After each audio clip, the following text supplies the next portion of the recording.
Need your daily fix on mixed martial arts? We're going to kind of recap Bellator 155. From UFC 198. Who's who? Kind of a controversial decision. And who's not? I couldn't figure out why, and then it hit me. Well, don't you fret, because Golden State Media Concepts got you covered. Get your daily dose of MMA podcast. Everything from the UFC, Bellator Fighting Championship, Extreme Cage Fighting, Invicta Fighting Championship, and so much more. Join us as we talk about some of the biggest names in mixed martial arts. We've got you covered here on Golden State Media Concepts MMA Podcast.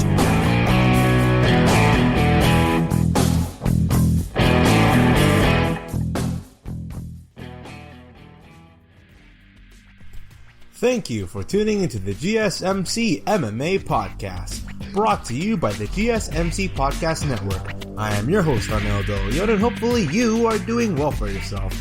You, your friends, your family, whether you live in the States or internationally, I hope you're doing fine for yourself, no matter where you are. Just be safe out there. We're almost done in the year of 2020. Things in my life have been really complicated. Things in my employer's life have been complicated. My friends, my family's life. A lot of people in my personal life, their careers have greatly been altered because of COVID. And hopefully, no matter who you are, wherever you live, you are doing fine for yourself. Wash your hands. Be safe. And if you do intend to go out right now, by the way, so I currently live in Orange County. I live in the Orange County area where everything is pretty much back to normal again, to an extent. And that way I got people going to indoor restaurants. There's this plaza right now in Orange County where people would go. There's like a bunch of restaurants, a bunch of people just walking around. Like, to be honest with you, if you went to the Orange, I think it's called the Orange Plaza. If you go to the Orange County Plaza, you're going to see that everything pretty much is going by the exact same. It doesn't feel like we're currently going through a pandemic phase. But if I go, I just went to YouTube earlier today, and when I go on YouTube, I still keep saying, cases rising, people dying, cases rising. And I find it so strange. I don't know, maybe because where I am at, where I live right now, I don't know how your areas are going at. I know California should be going through the whole COVID issue a lot more greater than any other state, as I believe, because California has such a huge population. I know in the San Francisco, Northern California area, I know in the NorCal area, they're a lot more progressive, a lot more liberal in their stances, so those places are a lot more ghost towny-ish compared to the areas here in Orange County.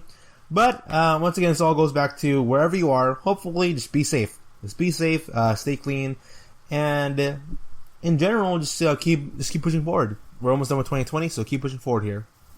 And before I get to the news brief today, I want to talk about something that I found on YouTube, something I found on Twitter. For those of you who don't know, I am a huge basketball fan. There are two sports that I love more than anything else. I love mixed martial arts, and I love basketball. I can talk about basketball for the longest of time. I'm a huge basketball nerd, huge MMA nerd. And currently right now we are at the finals. We are at the NBA finals with the Miami Heat and the Los Angeles Lakers. And I go on NBA Twitter. I follow a bunch of the NBA YouTube personalities and a bunch of like NBA analysts from ESPN. And then there was a discussion being brought about that back in 2011, for those of you unaware, LeBron James assembled the super team, the Miami Heat in 2011, and then they lost to the Dallas Mavericks in the finals.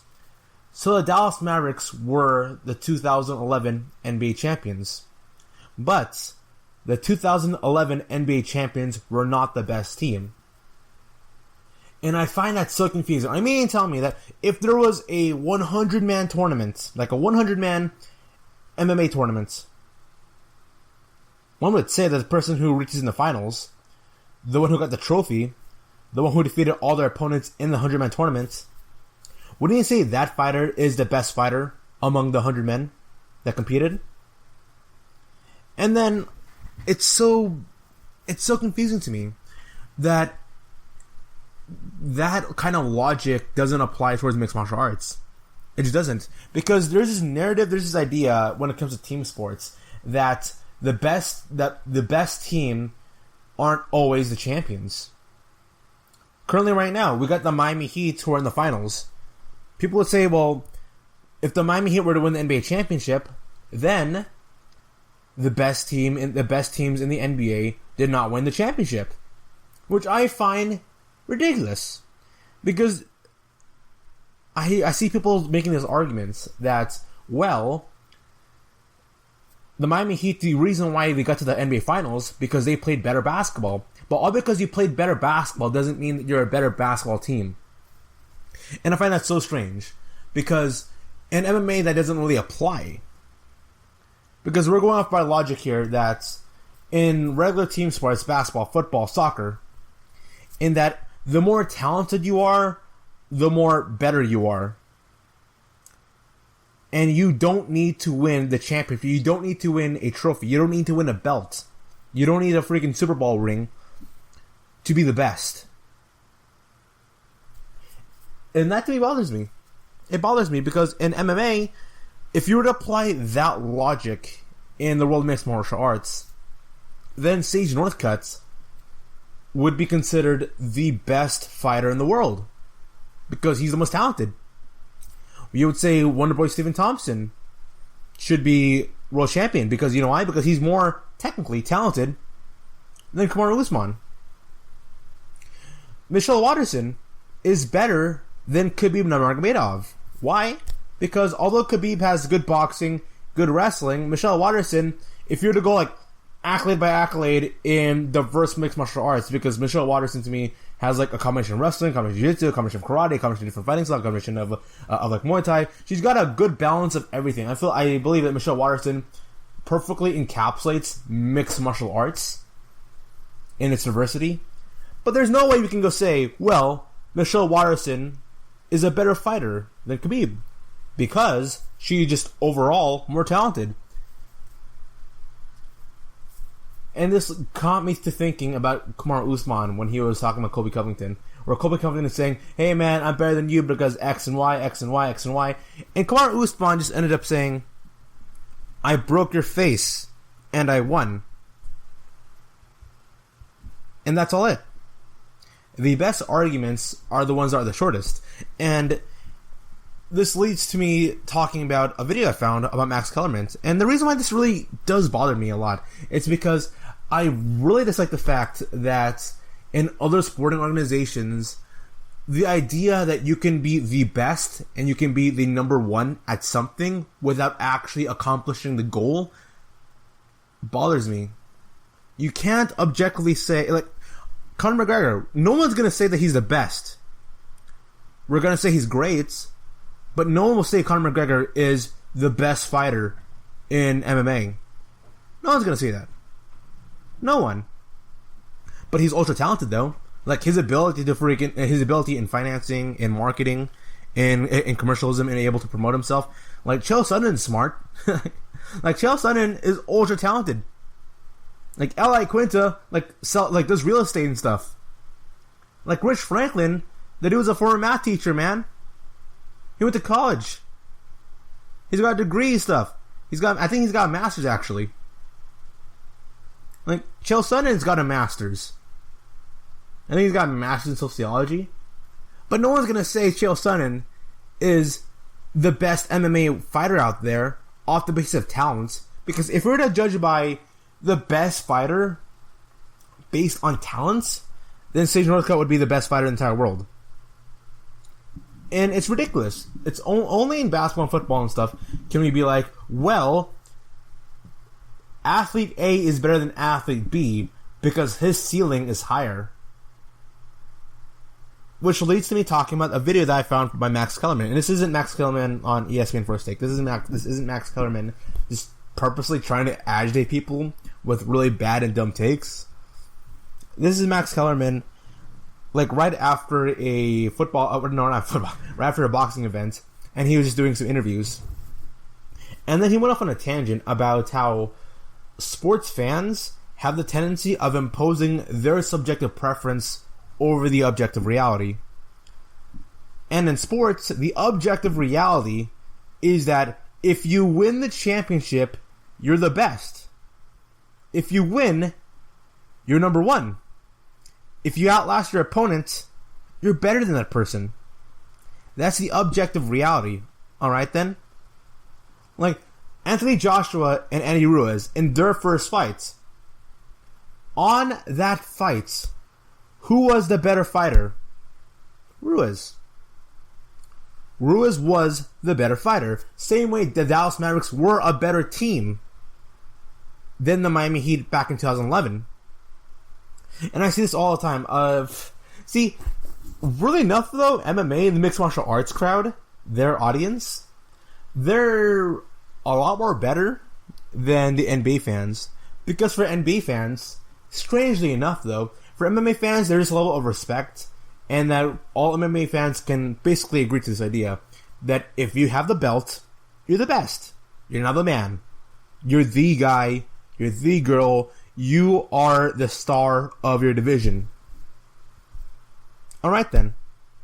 In NBA, you win the championship. Well, you're still not the best, because hypothetically speaking, that doesn't matter. It bothers me so much right now that there's an asterisk to everything that happens in sports. Like in football, the Seahawks should have defeated... and I remember the Denver Broncos versus the Seahawks, where it's like, the Denver Broncos are still a better team than the Seahawks even though they lost the Super Bowl. You know why? Because if you look at the offense, and if you look at the technicalities, there's a lot of if scenarios.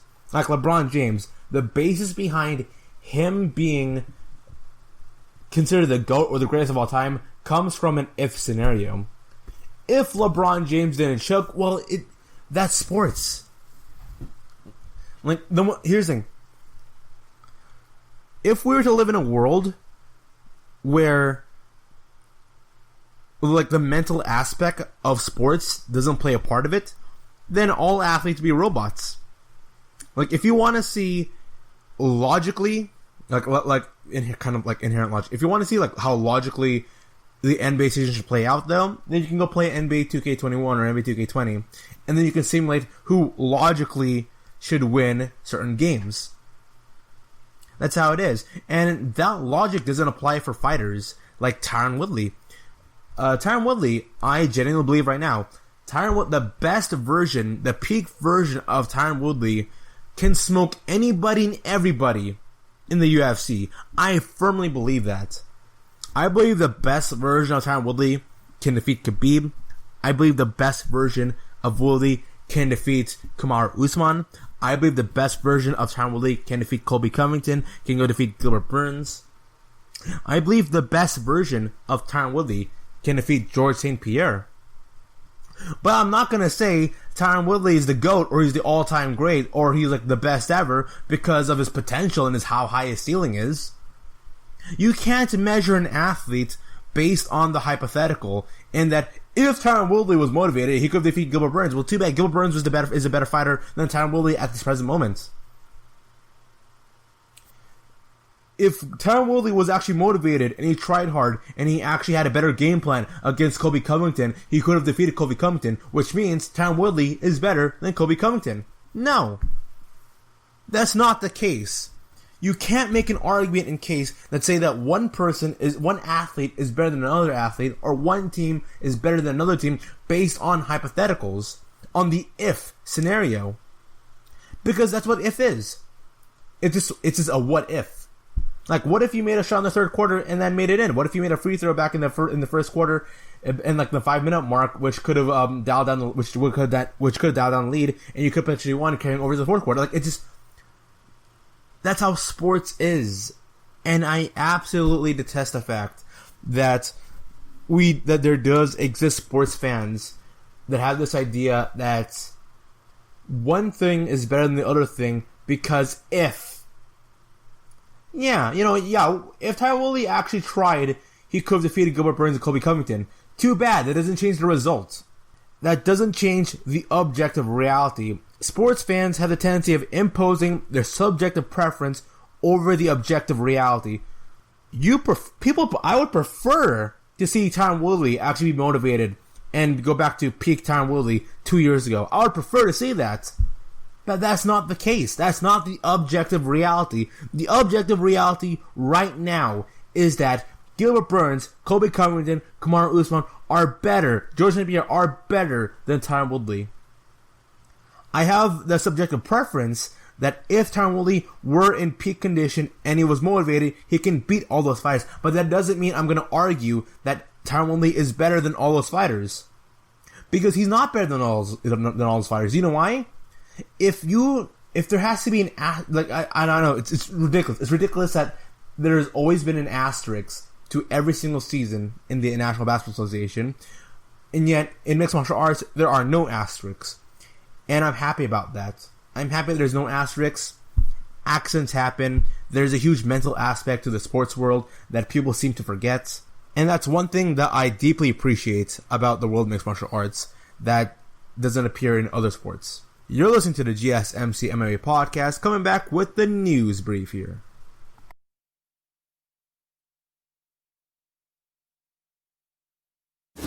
Check out the show built around the women of MMA. From the UFC to the extreme cage fighting, we got the fights covered. Listen. It's the Golden State Media Concepts Women's MMA Podcast. The latest news of upcoming fights, discussions of previous matches. Join us as we talk to and about the biggest names in women's mixed martial arts, past, present, and future.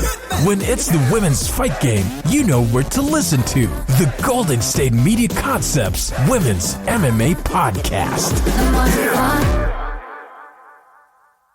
This is your ultimate stop for everything sports. The Golden State Media Concepts Sports Podcast. Should I say more? From the NFL, MLB, the NBA to MMA, it's all in here. The Golden State Media Concepts Sports Podcast. Listen now.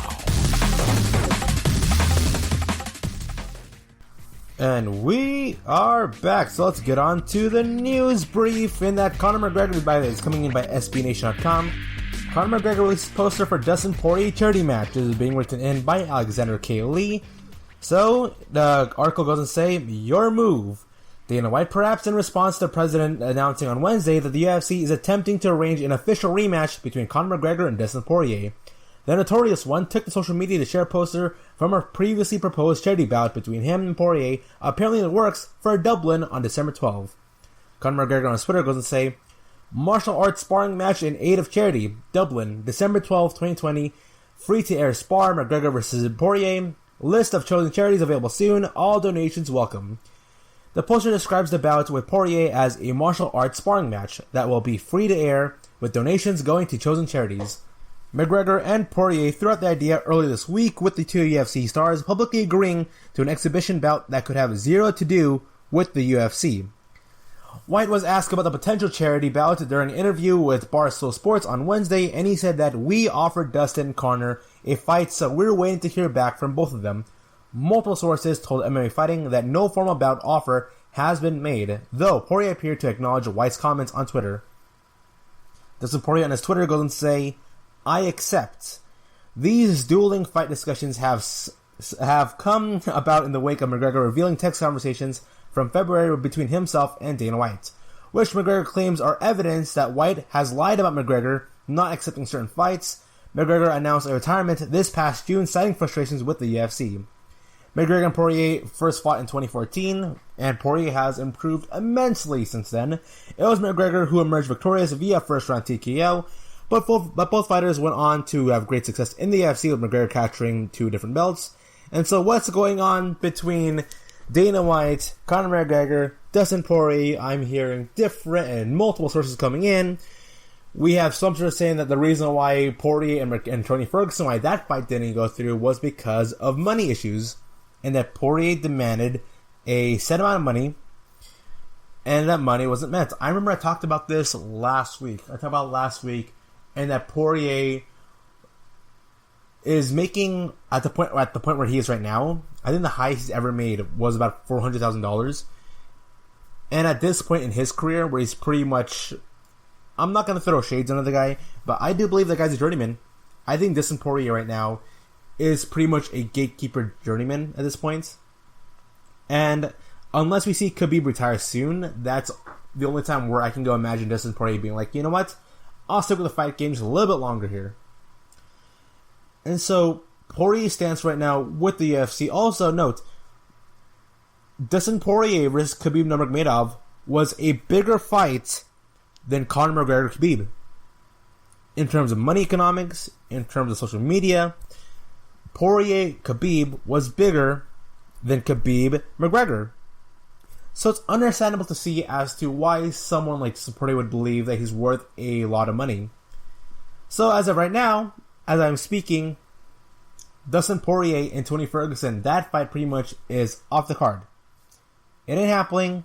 We could see Michael Chandler versus Tony Ferguson. We don't know what the true official status is of Tony Ferguson right now.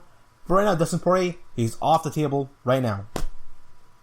And now we have Dustin Poirier versus Conor McGregor, a fight that's going on, a fight that's meant to... Okay, here's the thing. I 100% do not believe that we are going to see Poirier and McGregor do a free-to-air charity fight. I just don't see it at all. I don't see where Dustin Poirier would risk himself where he is right now currently in his career. I'm not saying the guy is old. I'm just saying at this point right now, I feel like Dustin Poirier is the type of person who wants to go cash out. Conor McGregor, I can see him doing it though, off the basis that he's already a really rich guy.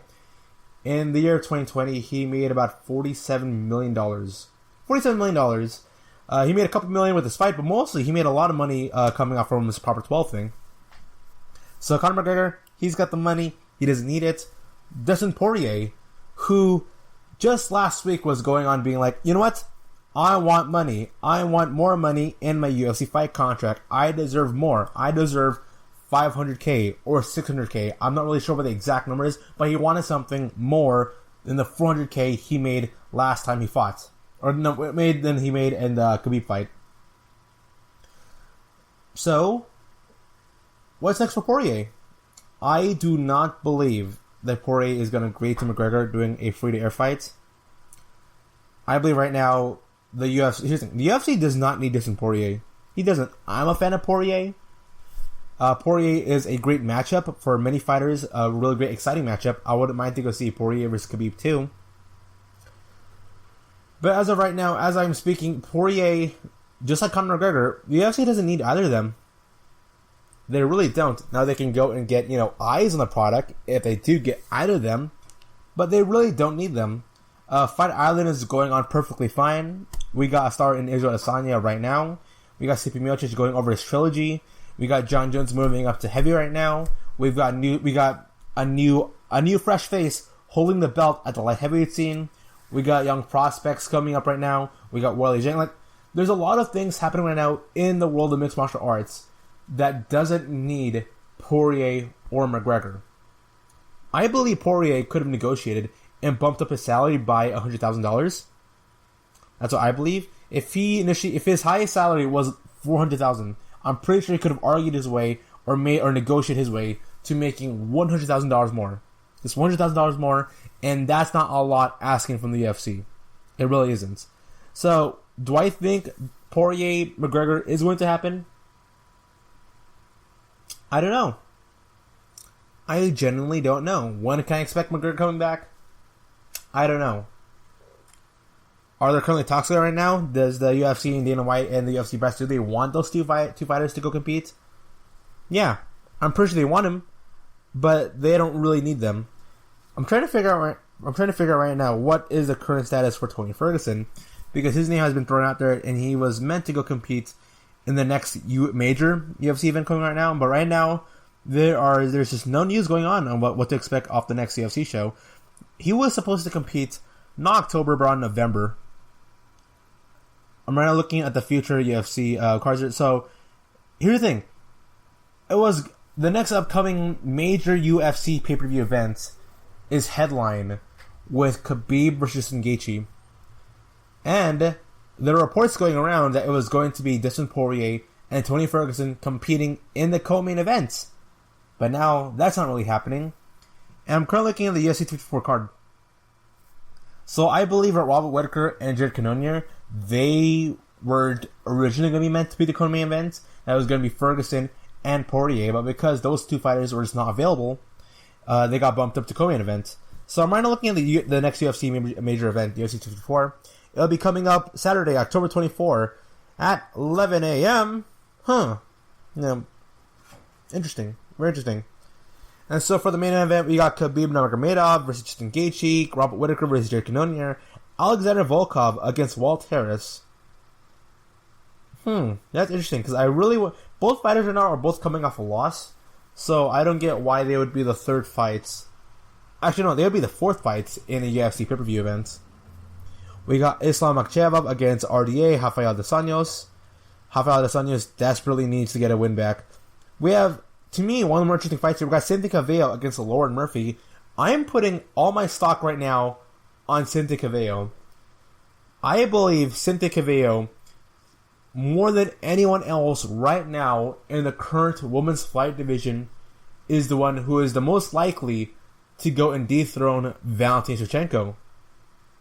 I really believe that because Cynthia Calvillo is a great striker and she has to be probably the best grappler among the top 5 in the women's fight division. I believe Cynthia Calvillo has all the tools, and she definitely has all the skill set to go defeat somebody like Valentina Shevchenko. Now, we just have to wait. We just have to wait and see if Cynthia Calvillo can defeat her opponent. If she doesn't defeat her opponent, because here's the thing, before 2020, she was unranked. And now I think she's right now ranked number 4. She's either ranked currently right now number 3 or number 4. So right now, the UFC is really high on her right now. And it would be great if Calvillo can win this fight because I don't think the UFC is prepped up for or they really want Caitlin Chikagian or Joanne Calderwood. But also here, we have Jennifer Maia who just replaced Joanne Calderwood because Maia defeated Joanne Calderwood and now she'll be fighting against Valentina Shevchenko. Maia Shevchenko, don't doubt on Maia, man. Don't doubt her. Maia definitely has a chance here, but I'm going to put mostly on my stock on Calvillo. And here's a personal fun fact for me. I like to see Cynthia Calvillo versus Jennifer Maia being a real thing. And so this is coming in by MMAJunkie.com. Dana White is really expecting Conor McGregor again because he's always controversial-ish.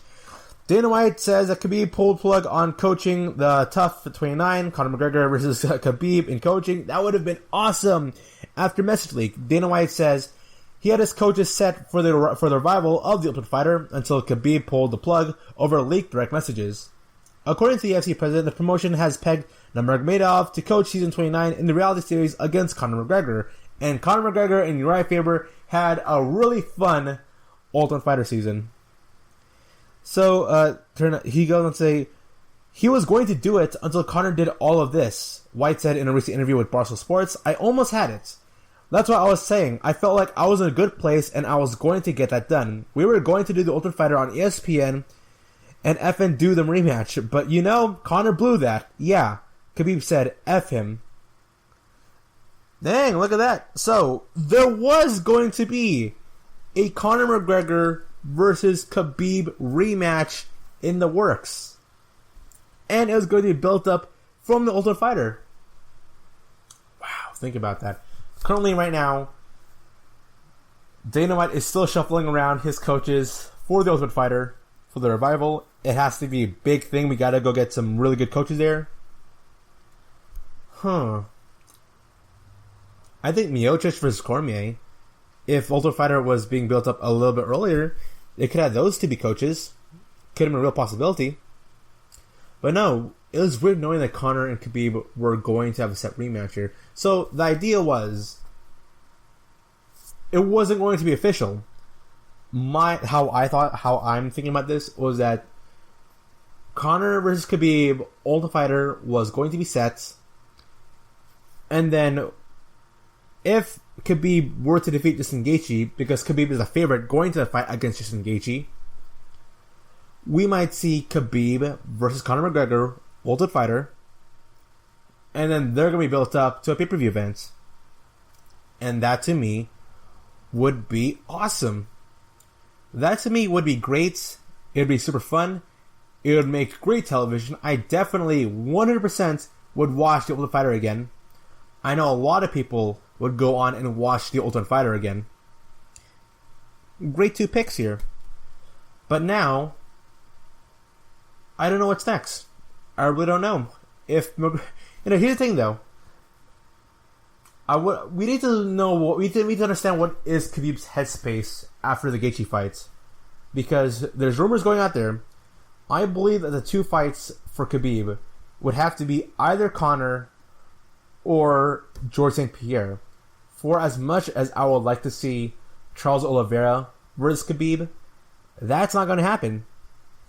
That is not going to happen. Charles Oliveira, he's way too low in the rankings to go fight somebody like Khabib unless Khabib chooses not to retire. You know what? Here's the thing. It's happened multiple times where we've seen fights scrapped, where you've seen fights, get brought back in, where you got ideas brought back in. Maybe, just maybe, if and when Khabib defeats Justin Gaethje, that's if and when, we are not that sure.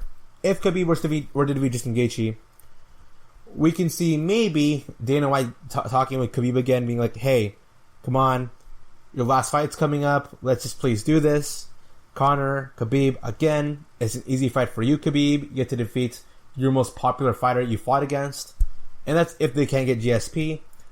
But I can also imagine if Justin Gaethje were to defeat Khabib Nurmagomedov, there's a real possibility that Dana White might offer Justin, hey, you know what? You defeat Khabib, you're champion. It was originally going to be Khabib versus Conor McGregor because for all we know, Conor McGregor still didn't put down the idea of doing another Ultimate Fighter. So you could see Justin Gaethje versus Conor McGregor in Ultimate Fighter season. I think that would be great. That would be incredibly fun. Pretty much, Conor McGregor saying he's retired. Once again, not happening. It's all smoke and mirrors right now, and it's ridiculous to think that he would actually officially retire from the world of mixed martial arts, considering his age right now. And so you are listening to the GSMC MMA podcast, coming back right after the short break here with the news brief. See you later.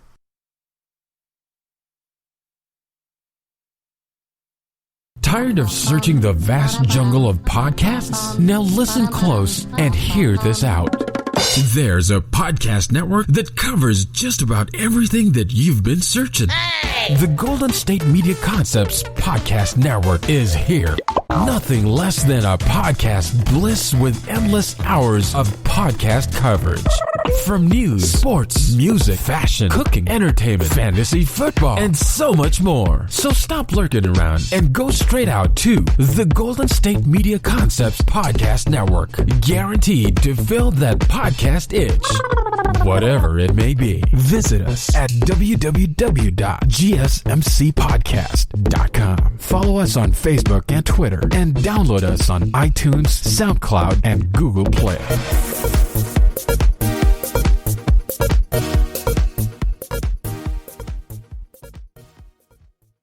This is your ultimate stop for everything sports. The Golden State Media Concepts Sports Podcast. Should I say more? From the NFL, MLB, the NBA to MMA, it's all in here. The Golden State Media Concepts Sports Podcast. Listen now. And we are back. Welcome back to the news brief here. I'm your host, Arnel Del Leon. You're listening to the GSMC MMA podcast. Don't forget to give us a like on Facebook, Twitter, and Instagram. So, this is coming in by SBNation.com. Carlos Condit believes UFC fans want Nick Diaz rematch. That fight should happen. This is being written in by Jesse Holland. When Carlos Condit and Nick Diaz first went to war back in UFC 143 main event, way back in early 2012, the Natural Born Killer was ranked number 4 in the division against number 2 for the ex-Strikeforce champion, so their battle for the interim welterweight title made sense. Condit has now lost 5 straight, while Diaz hasn't competed in over 5 years and remains winless since late 2011. By the way, can you believe that the fans want to see a fighter compete who hasn't won anything in the past 9 years? Insane. Absolute insanity there. Now, I would still like to see Nick Diaz, but I'm going to have my expectations really low if and when he doesn't make a comeback here. Because you're going to say that, I know a lot of people want to see that fight. Condit told reporters at the UFC Fight Ireland 4 Media Day via MMA Junkie. I want to see that fight. I think Nick wants that fight. I don't know if it's the next one or what he's trying to do. But if the stars align, that fight should happen. That fight is intriguing to me, intriguing to a lot of fans. If I go out there and handle business like I think I will on Saturday, that one is definitely in my sight. It's an interesting matchup. There was controversy, and why not? Why not go out there and settle the score? Carlos Condit, who's 36, can't worry about settling a fight. Settling the fights, he first gets past Grizzled welterweight veteran and Ultimate Fighter Tough 11 champ Court McGee. Court McGee, welcome back, Court. Sweet. Inside Flash Forum on Fight Island coming up October 3rd, which, by the way, at the time of this recording, is this Saturday. That will be a really fun one for Court McGee. If none of you follow Court McGee, you really should. He's a really good, wholesome person here. And so, would I be amped for a Condit versus Nick Diaz fight? Alright, so, quick review lesson here. That fight was boring. Carlos Condit versus Nick Diaz was a very boring fight. Carlos Condit has his moments where he's like, oh man, dude, this guy's a vicious striker. But in that fight against Nick Diaz, it was boring. It was a boring fight. The reason why there was a lot of controversy in that fight was because Carlos Condit won that fight despite walking backwards all the time and almost never pushing the action. It was Nick Diaz pushing the action. Nick Diaz, who is a great counter-striker, trying to go push forward in the action against Carlos Condit, who is meant to be this aggressive fighter, always pushing forward the pace, and that didn't happen. So we have one guy who's not a counter-fighter, trying to be a counter-fighter, and we got a counter-fighter who doesn't like pushing the pace, trying to go push the pace. And the dude, here's the thing, multiple times in this fight, he'd always be like, come on, Carlos, come on, come at me, come at me, come at me. Nick Diaz, several times in a fight against Carlos Condit, was swearing, he was provoking him, he was complaining to the judges, he was complaining to his cornermen. When Nick Diaz goes on to say that, he says that he's been to fights where people have beaten him, and he knows that he was the better fighter, or that he wasn't really touched all that much, or he didn't even accumulate much damage. He is referencing the Carlos Condit fight. Because Nick Diaz and Carlos Condit is one of the most underwhelming fights between two very exciting fighters. You know Yoel Romero versus Israel Adesanya? You know that fight, right? Like, oh man, dude, these two fighters are gonna be awesome. It's gonna be so fun. Dang, it's gonna be a war. And I think Carlos Condit moved training camps before the Nick Diaz fight.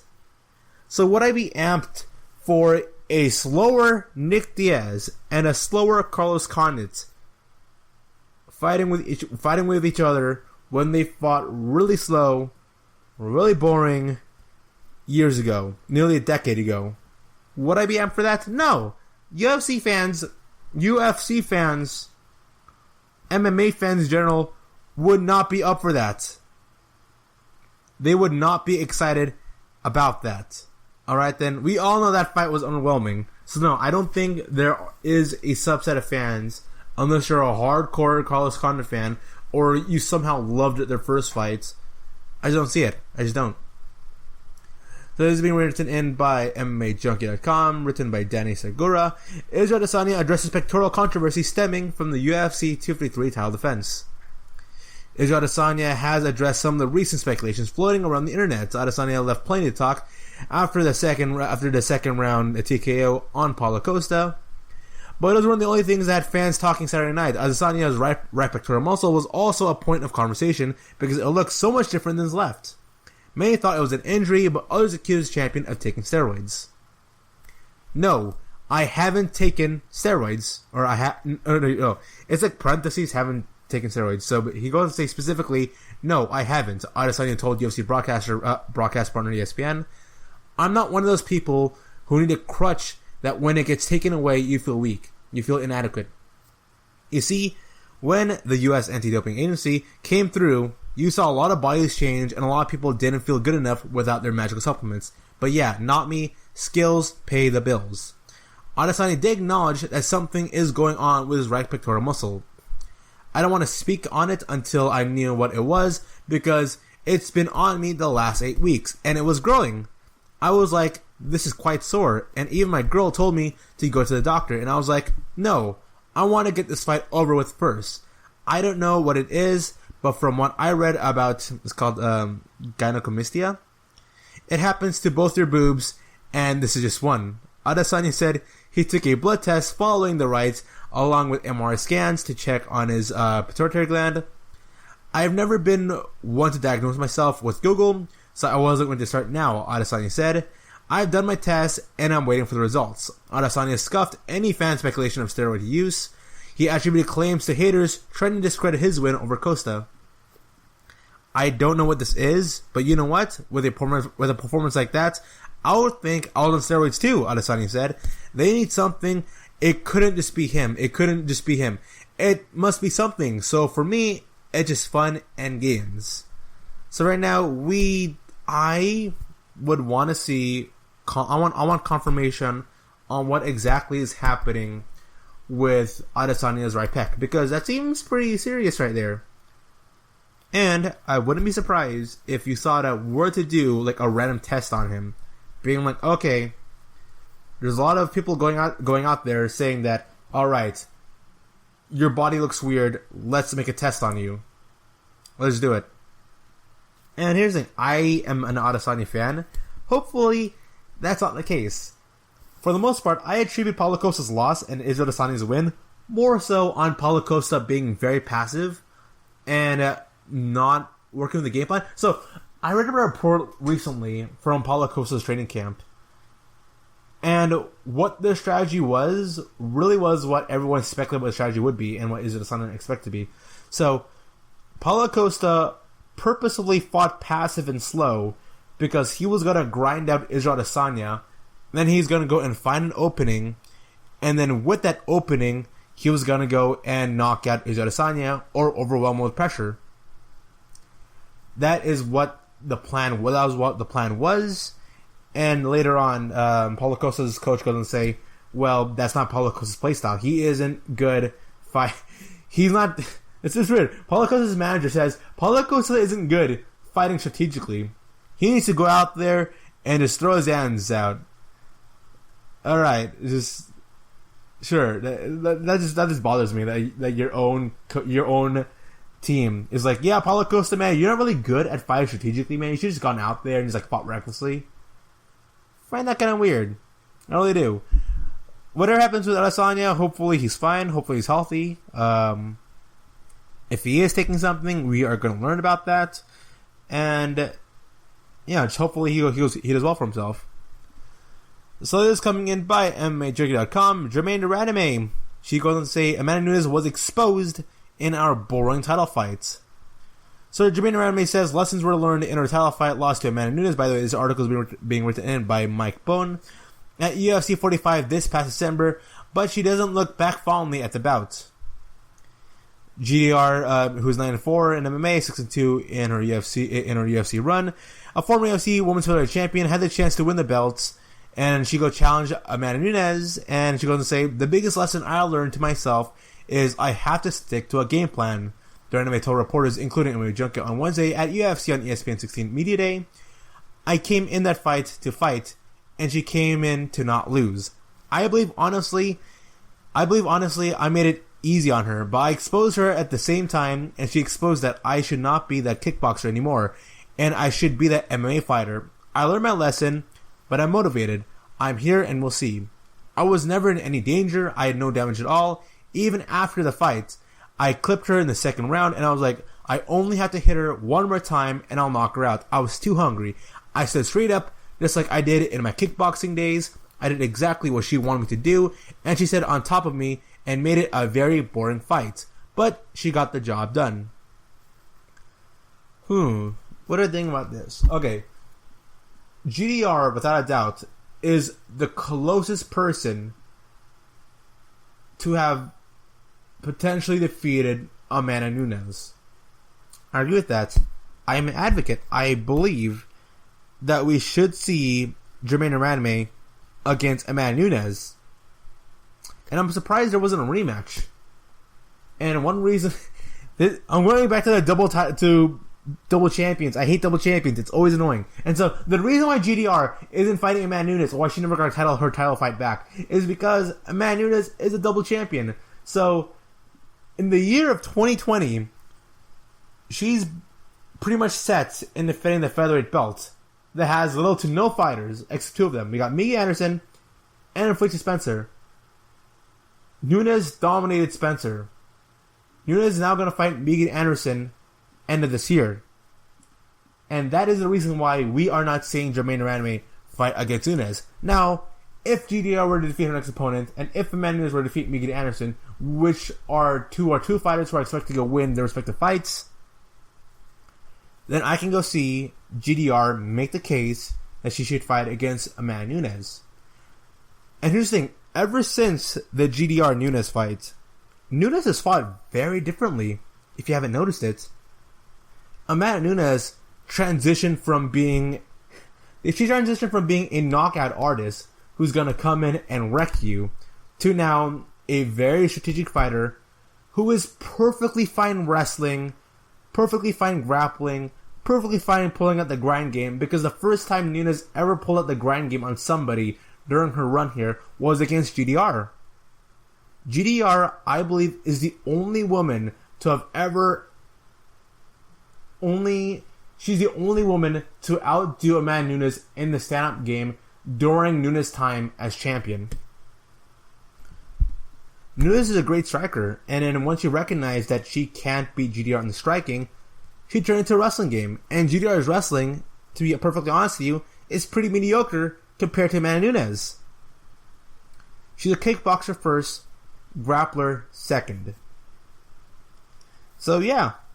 So Amanda Nunes, she definitely developed that grappling style against Felicia Spencer, who in herself is a great grappler. And then we got Miggy Anderson, who's a striker. Probably we're gonna see Nunes go and grapple with Miggy Anderson. That could definitely happen here. Would I want to see GDR versus Nunes again? Most definitely. I'd like to see those two fighters square off again. I think GDR, she's going to her training camp mostly prepared on her grappling. Amanda Nunes has transitioned her fighting style very similarly to how Chris Cyborg transitioned from her fighting style from the knockout artist into this very patient, very calculating striker, this really good boxer.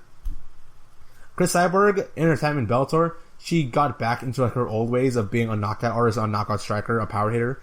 But during her late run in the UFC, she became a calculating fighter. And so Nunes versus GDR, that probably has to be the biggest matchup for Nunes. I can imagine Nunes fight GDR one last time, and then if Nunes were to lose that fight, because it's very probable that she might lose that fight, because GDR, I believe, if GDR and Nunes were to fight each other 100 times, I wouldn't be surprised if GDR were to pull out just a handful of wins. And so once again, you're listening to the GSMC MMA podcast. Coming back right after a short break here, I'll be covering the news brief right here. See you later. Want to know the latest in soccer? Then listen to the Golden State Media Concepts Soccer Podcast. From MLS, the World Cup, and the Premier League, we've got you covered. The latest updates, the hottest matches, and news on the league's top players. It's the Golden State Media Concepts Soccer Podcast. David Beckham scores the goal to take England all the way to the World Cup finals. Listen now.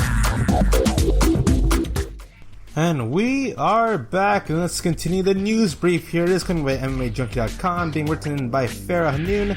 Dana White goes on to say that Jared Cannonier is next for Israel Adesanya with UFC 254 win. Dana White confirmed the pivotal middleweight clash at UFC 254 has title implications. So it's going to be Jared Cannonier against Robert Whittaker. Dana White goes on to say, yeah, that's the fight if Cannonier wins, and I love that about Israel. He's ready for who's next, who else thinks they can beat me. The kid is an absolute stud tonight. Congratulations for him and Costa. They broke a bunch of records tonight. It's unbelievable. Their stare down, when we went live, their stare down was the biggest stare down ever. Most viewed ever in UFC history. It beat Khabib and Conor McGregor by 1.5 million when the show started. I don't know what it's at right now. So it definitely will be Cannonier against Rob Whittaker, and the winner of that fight, he's like, if Whittaker defeats Cannonier, it should be Whittaker versus Israel Adesanya.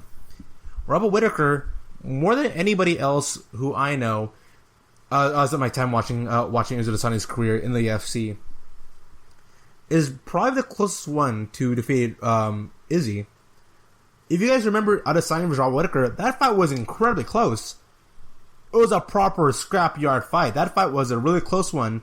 And obviously, when these two fight yet again, Israel Adesanya will fight a lot more differently.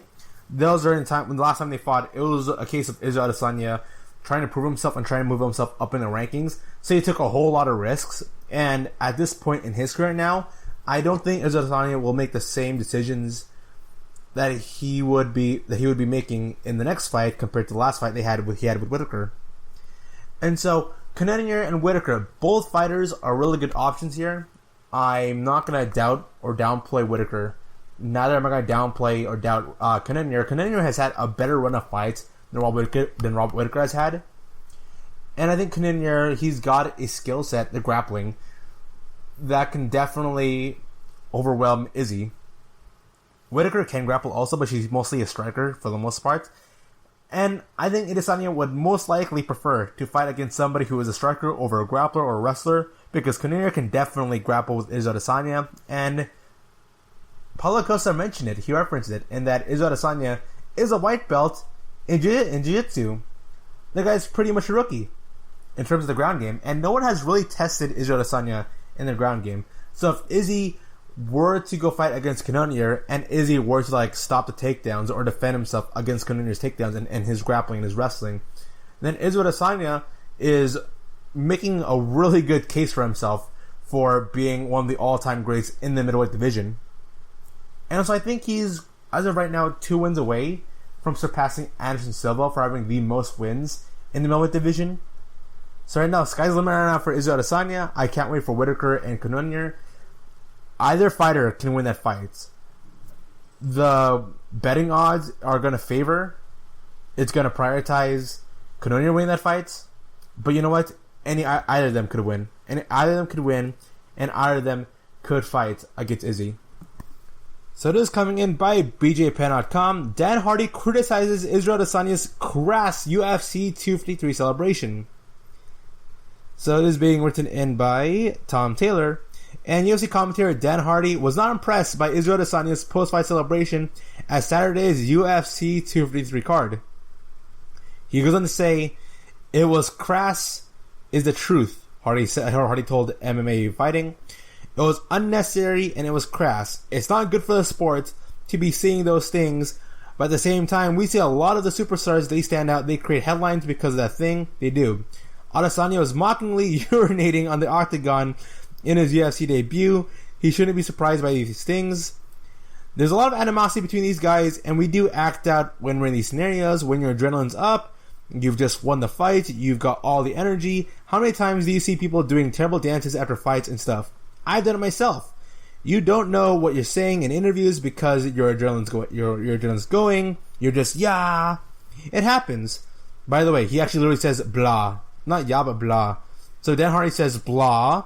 It happens. Sometimes it's difficult to keep control of yourselves in these circumstances, but that's when you see someone like that, and you kind of think, well, it wasn't in the spirit of martial arts, and really that's what we want to be seeing, to represent the sport as a whole, but ultimately these people have to be their individual selves." Alright then? Okay, so, I talked about this last time. If you win, you get bragging rights. That is how things work. And that's not just mixed martial arts, that's for everything and anything. Whether you play chess, video games, basketball, you do boxing, arm wrestling, if you win, you get bragging rights.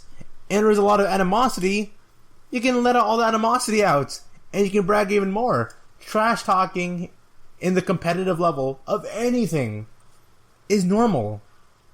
This stuff always happens, and I believe that it is kind of ridiculous that Dan Hardy, out of all people, this trash, him and Josh Koscheck, represent that time period of super tryhardy guys who played characters early on in their careers. No, it's normal. I don't think we should put down Israel Adesanya's first trash talking. Here's the thing. if you don't think he should trash talk, then someone should shut him up in the octagon. But until that happens, until someone dethrones him, let him do what he does. So there's also coming in by Mike Bond from MMA Junkie that Frank Mir's daughter Bella set for a pro MMA debut at age 17. A second generation of Mir fighters will be introduced to MMA soon. Bella Mir, the daughter of former UFC heavyweight champion Frank Mir, who has 27 UFC fights to his resume, is set to make her professional debut. Bella has her first pro fight set for October, and she'll be just 17 years old. Malky Kawa of First Round Management on Tuesday announced it has signed Mir to a contract to represent her and help guide her in the footsteps of her father. So it is coming in by Malky Kawa on their Instagram. This one is a good one. Please help me in welcoming 17-year-old Lady Mir Levin Bella Mir to the First Round GMT family. Bella happens to be the oldest daughter of two-time heavyweight champion and first Cuban champion ever, Frank Mir. Now here's the best part. Bella is regarded as the best athlete in Las Vegas, male or female. Her dad has been training her for years. And well, she's making her pro debut next month. Sky's the limit, and here's to the future of women's divisions everywhere. I'd say welcome to the fam, but you've been family. So Bella Mir has been training martial arts for the majority of her life under the guidance of her father. She's already had a glimpse of the big stage too, having served as a primary corner when her dad fought JV Ayala at Bellator 212 in December 2018. Also, to those of you who don't know, Frank Mir will be making his BKFC debut. He signed with BKFC, and he'll be fighting as a bare knuckle fighter. Yeah,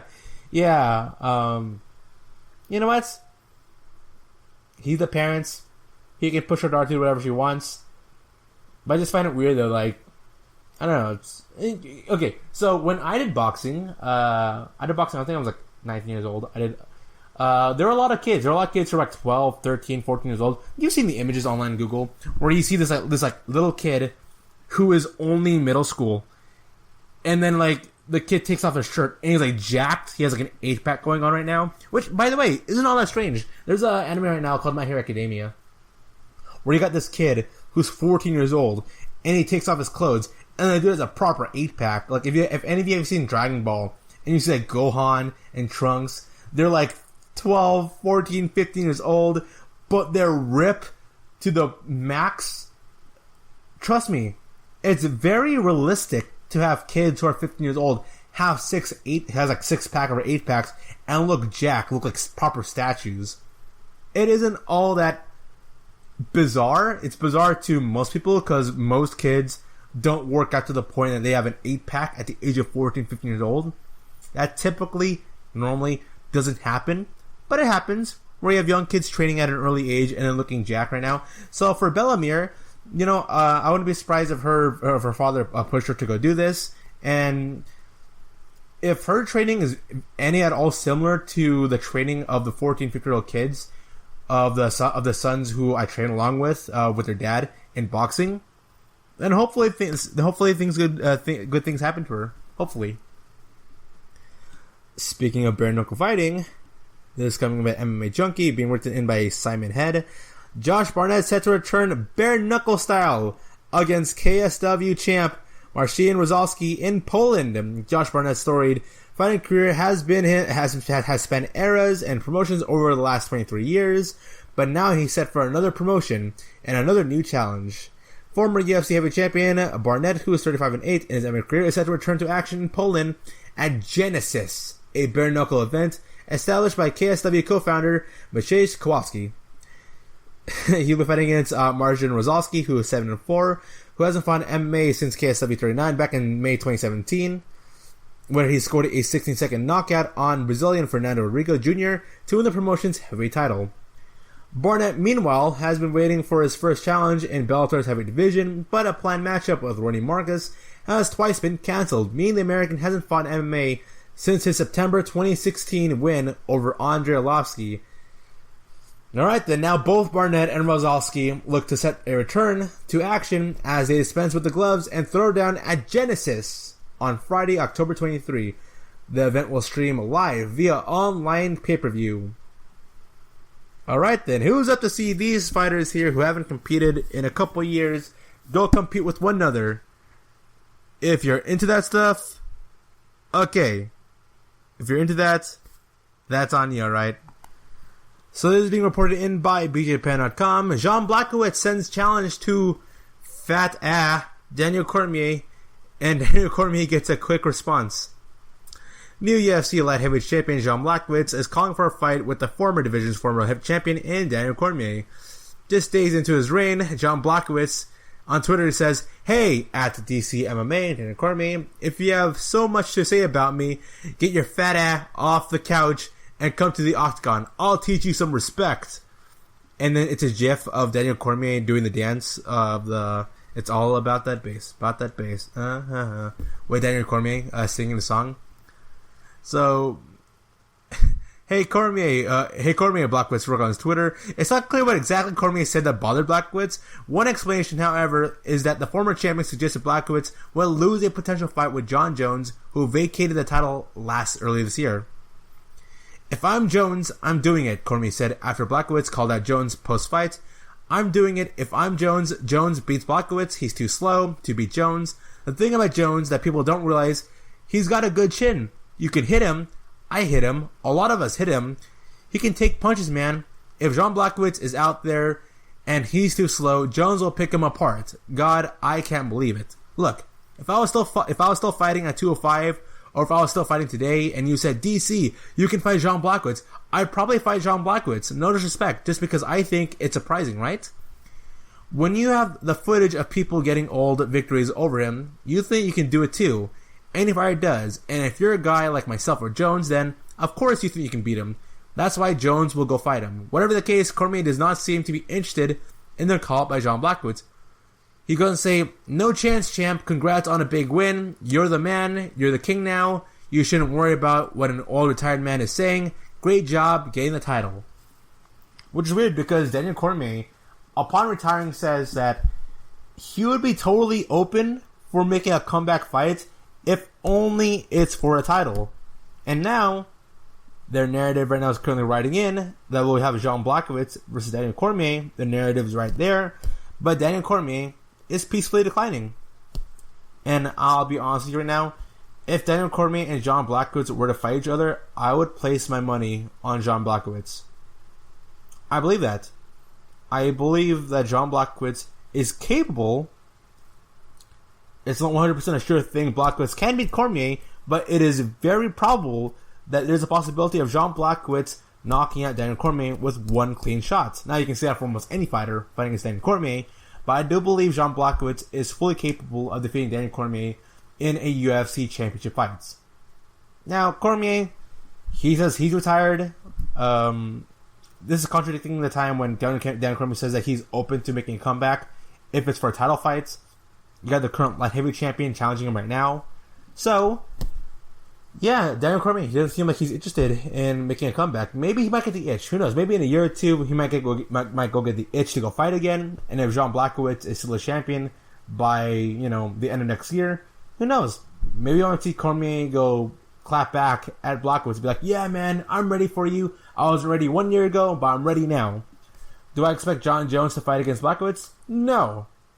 Not at all. I think John Jones is committed to competing at the heavyweight scene right now, and he's ready to go move on from light heavyweights. And then that brings us to a close for the news brief today, and a close for today's episode. You have been a great audience. This is Arnel DeLeon signing out, saying thank you. Thank you for listening to the GSMC MMA podcast, brought to you by the GSMC Podcast Network.